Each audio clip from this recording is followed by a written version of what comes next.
अस्सलाम वालेकुम, मैं हूं रजवान अशरफ। आज सुप्रीम कोर्ट ऑफ पाकिस्तान में एक बार फिर से 9 मई के हवाले से बहुत अहम तरीन मुकदमे की समाअत होने जा रही है।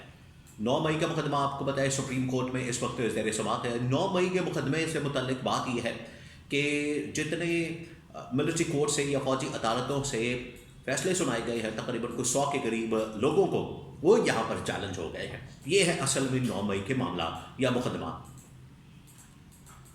तो इस हवाले से पिछला पूरा हफ्ता जो है वो तो बड़ा तहलका खेज रहा।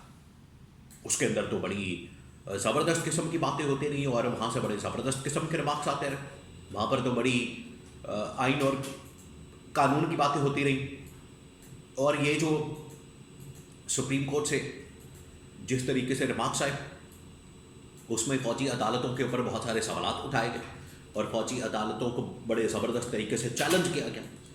तो इसकी कुछ बैकग्राउंड जो पिछले हफ्ते मामला हुए, पिछले हफ्ते जो रिमार्क्स आए और पिछले हफ्ते जिस तरीके से हुकूमत को और इस्टेब्लिशमेंट को कन्वे किया गया, इस्टेब्लिशमेंट को मैसेज यहाँ से कन्वे किया गया, वो कुछ मुख्तसर सा एक बैकग्राउंड मैं आपके साथ शेयर करता हूँ। और आज क्या हो सकता है और क्या इस हफ्ते में इस केस की समाअत मुकम्मल हो सकती है, इसके बारे में बड़ी अहम तरीन मालूमात और इन्फॉर्मेशन मेरे पास मौजूद है। सेकेंड ये कि चीफ इलेक्शन कमिश्नर की रिटायरमेंट करीब आ रही है।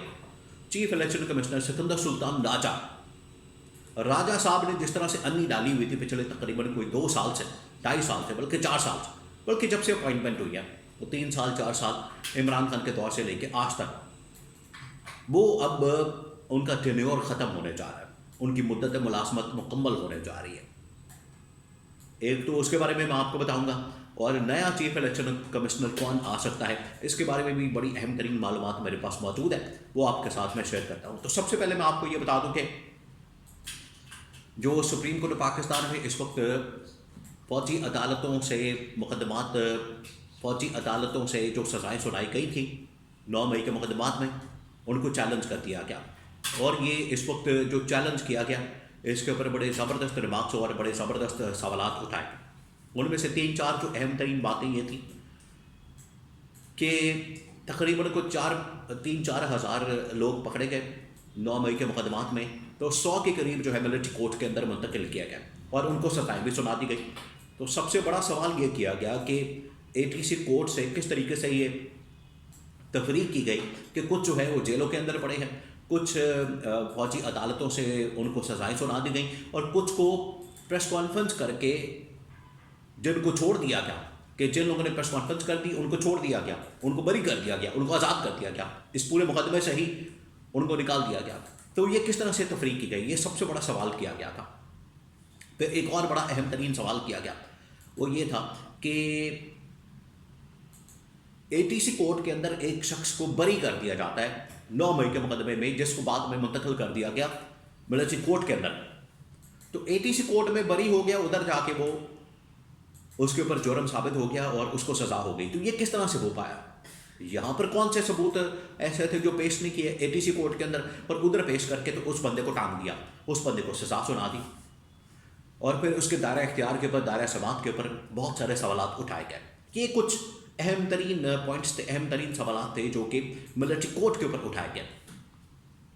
अब आज जो समाअत होने जा रही है, आज हो सकता है कि इसी हफ्ते में ये इस समाअत को मुकम्मल किया जाए और आईनी बेंच जो बजाते खुद जो है वो एक मतनाज़ किस्म का बेंच है, इस लिहाज से मतनाज़ कि अभी तक जो 26वीं आईनी तरमीम के ऊपर दरख्वास्तें आई हुई हैं और 26वीं आईनी तरमीम को चैलेंज किया गया है, उनको अभी तक समाअत के लिए मुकर्रर ही नहीं किया गया, उनको टेकअप ही नहीं किया गया। और ये 26वीं आईनी तरमीम के नतीजे में ही आईनी बेंच बना है। तो आईनी बेंच हो सकता है कि अपने आप को थोड़ा बहुत जस्टिफाई कर रहा हो, अपने आप को दिखा रहा हो कि हम बड़े आइन और कानून के रखवाले, हम बड़ी आइन और कानून की बातें करने वाले हैं, हम बड़ी मेरिट के ऊपर बात करने वाले हैं।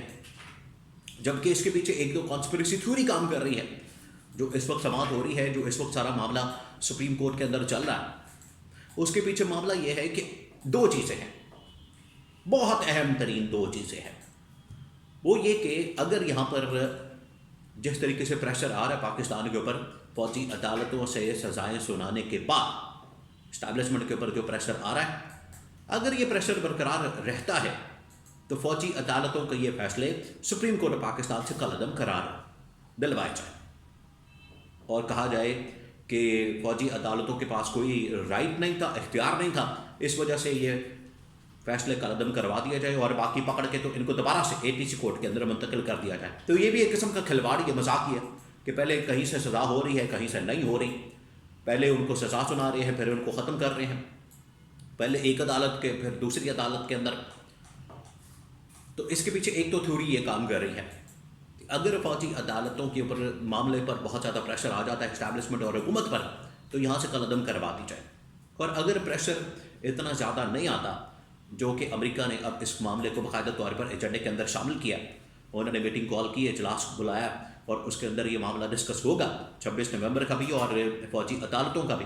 तो अगर वहाँ से इतना प्रेशर ना आया तो फिर उसके बाद अल्लाह खैर सलाह इसको हम चलाते रहेंगे, जो सजाएँ होंगी चलो हो गई। ये है असल पीछे इसके कहानी और स्टोरी। अब मैं आपको बड़ी अहम तरीन और ख़बर देने जा रहा हूँ, वो है चीफ इलेक्शन कमिश्नर की तैनाती के मुतालिक। चीफ इलेक्शन कमिश्नर, आपको पता है कि chief election commissioner Sikandar Sultan Raja, जिसको इमरान खान ने बाकायदा तौर पर अप्रूवल दे के निकाला था, अप्रूवल दे के। ये जो हफ्ता शुरू हो रहा है, इस हफ्ते में इनकी भी रिटायरमेंट हो सकता है कि हो जाए और बाकी बहुत सारे मुकदमात के अंदर फैसले आ सकते हैं इमरान खान के मुतालिक भी। और ये 9 मई और मुज़ाकराती कमेटी, तो बड़ा तहलका खेज किस्म का ये हफ्ता है जो शुरू हुआ है। अब इसमें chief election commissioner Sikandar Sultan Raja, जिनको इमरान खान की अप्रूवल से लगाया गया था चीफ इलेक्शन कमिश्नर, और बकौल इमरान खान जो ब्लंडर किए इमरान खान ने अपने दौरे हुकूमत में, उनमें से एक ब्लंडर था ये राजा साहब की तैनाती बतौर चीफ इलेक्शन कमिश्नर। ये तोहफा आया था असल में जनरल बाजवा की तरफ से, जनरल बाजवा की तरफ से तोहफा आया, इमरान खान ने उसके ऊपर दस्तखत कर दिए, कुकी मार दी, साइन कर दिए, और ये आज तक इमरान खान के गले पड़ा हुआ। आप देखें उस वक्त से लेके आज तक, वो चाहे 8 फरवरी के इंतखाबात हो, इमरान खान को लेवल प्लेइंग फील्ड से महरूम करना हो, इमरान खान को बल्ले के निशान से महरूम करना हो, इमरान खान को मखसूस नशस्तों से महरूम करना हो, पीटीआई को तोड़ फोड़ का शिकार करना हो, पीटीआई को मुकम्मल तौर पर तोड़ना हो, इन सारे मामलात में किसने किरदार अदा किया? चीफ इलेक्शन कमिश्नर ने। तो चले, ये अगर जा रहा है तो अच्छी बात है, जान छूट जाएगी पाकिस्तान की, मुल्क की, और कोई ऐसा बंदा आ जाए कि जो सही मानों में चीफ इलेक्शन कमिश्नर की जिम्मेदारियाँ निभा सके। लेकिन अगर ये जिम्मेदारी, अगर ये चीफ इलेक्शन कमिश्नर एक्सटेंशन नहीं लेता और चले जाता है, तो फिर अपोजिशन लीडर और शहबाज शरीफ दोनों मिलकर एक नाम फाइनल करेंगे और उसको जो है वो फिर चीफ इलेक्शन कमिश्नर तैनात किया जा सकता है, लगाया जा सकता है। तो कम से कम ये 3-4 साल का जो दौर है इनके जाने के बाद, वो तो कम से कम ख़त्म हो जाएगा, स्याह किस्म का दौर। और ये हमेशा तारीख में पाकिस्तान की चीफ इलेक्शन कमिश्नर एक इनका जो दौर है, स्याह तरीन दौर के तौर पर ही तस्वर किया जाएगा।